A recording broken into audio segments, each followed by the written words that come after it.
Well, welcome to the Missouri Valley Conference Game of the Week preview show presented by Mercy, the official orthopedics and sports medicine provider of the Missouri Valley Conference.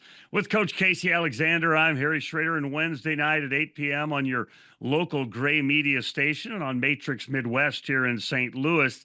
The Bruins will be at Northern Iowa taking on the Panthers. And Casey, first, thanks for joining us and being a part of all of this. It's a quick turnaround after a Sunday game and then trying to get ready for a tough Northern Iowa squad. Yeah, a rare two-game road trip in the Valley. We're still in Des Moines after a tough game with Drake and looking forward to our trip to Cedar Falls and Northern Iowa. Really good team and a lot of difficulty in preparing. Casey, yesterday in Sunday's game against Drake, you guys were tight early, up 3 points about maybe 8-10 minutes into the game. And then they go on one of those long, crazy streaks. I think it was like a 13-0 and 20 and something. I don't know what it was. What goes into a game like that when just an explosive streak takes place? Yeah, it's it is explosive. It was a 24-2 run, I think, over the next 10 minutes or so, or maybe the rest of the half. I'm not sure, but and the way they play, I mean, they're so good. Drake's so good on both ends of the floor. It really, even though the margin was big, it was just so incremental. It was like a slow death by a thousand cuts kind of thing. And I think there's typically it's a little bit of everything when you experience those moments. They play great because they are really good, and there's execution, there's effort, there's performance. There's a little bit of everything that goes into it when you're on the wrong side of those circumstances. Uh, Folks, now that we're in full blast Missouri Valley Conference play, fans on Matrix Midwest and other places, when we see the games of the week, are finally going to get to know the Missouri Valley players. There's been so much turnover in the offseason. Tell us a little bit about Jonathan Pierre. He's a guy that's done a lot of good things for you, and I think a lot of fans are going to like getting to know him.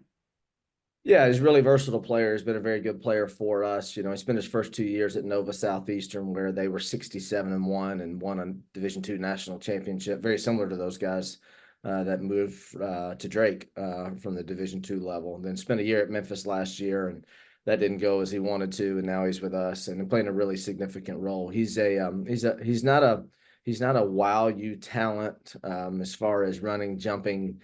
At pure athleticism, but for a guy that's 6'9" and just has really good feel, IQ, passing ability, versatility all over the floor, he's very helpful for us. Honestly, we got a little lucky with that. We knew that he was a good player. We didn't know that he kind of had the guard skills that he does. You had to bring in a number of players, and those guys are producing at a high level. But I want to ask you about the long term, the longevity of success at Belmont. When I like pour over the numbers, and I've watched you guys play for years, there's just a way that you guys go about it. How would you describe the building blocks, the way that is there a Belmont way, but how you guys have produced all these 20-win seasons, all these conference championships over the last 20, 30 years? Yeah, I hope that there's a Belmont way. We don't talk about it in those terms, but we've been very selective in the recruiting process for 30 years about trying to find the right kind of people, players for our program. We're not designed to be different than anybody else. We just want really high character guys. We want guys that are true student athletes. Our team GPA this past semester was over a 3.5. That's pretty rare in this day and age. And generally, along with those kinds of qualities, comes players that that are coming from good families and good programs with high basketball IQ and really understand the value of playing together. So that's essential for us. Historically, keeping guys in our program for 4 and 5 years and being able to redshirt and just the continuity between staff and players alike has been probably the most important factor once they've come to campus. And that model is obviously very challenged in today's world. And learning how to navigate kind of the new normal of how to keep things consistent, even though there are a lot of new faces, is our biggest challenge. But we're finding a way. Wednesday night, you take on the Northern Iowa Panthers, and obviously Ben Jacobson and the Panthers have had great success over the almost 2 decades he's been there as well. Talk about what makes Northern Iowa Northern Iowa. It's a lot of the same answers. I mean, I don't sit in their meeting rooms and and can't verbalize that for you. But obviously Ben's been there, and he's been the main cog in the wheel for a long, long time. He's a heck of a coach. It's a great program that expects to win. Winning does beget winning, I believe, and that's a hard hurdle for a lot of programs to overcome. But when you have a real expectation to win, that makes life a lot easier for the guys in your program, as long as the culture is right. And this is another example of that with his team this year. I mean, they're a different team. Even with the loss of RJ Taylor, who wasn't he wasn't the focal point of their offense by any stretch, but they lose their point guard that plays a lot of minutes and stabilizes them, and they go a different route and play big, and they don't skip a beat at all. They're really good. You see the emergence of Leon Bond, who's a transfer, but and a guy that we actually recruited, really like him as a person and player, and it's just plug and play. They're doing great. Talk about Jacob Hudson. I think Sunday he had 20 points. He's their big. He had 20 Yep. points and 1 rebound. I mean, so as you mentioned, they play big, but play him away from the hoop a little bit. But just talk about Hudson and Anderson and some of the other guys. Yeah, well, Hudson's a unique matchup for the reasons you mentioned. I mean, he's very comfortable playing out on the floor. He finds himself at the top of the key. I'd say, he shoots 2, 3, 4 3-pointers a game. He's going to make 1 or 2 a game. So it's always a threat, but he's comfortable driving it from there, passing it from there. And the combination of he and Anderson together, where they can post either one of those guys, they can run their sets for either one of those guys, really puts a lot of pressure on your defense. Anderson is the guy that, he had 19 points, 19 rebounds in our conference tournament game last year. So clearly we understand the dangers that he presents. Yeah, he's that unique energy guy, but can score a lot of different ways, and he's just rabid on the boards.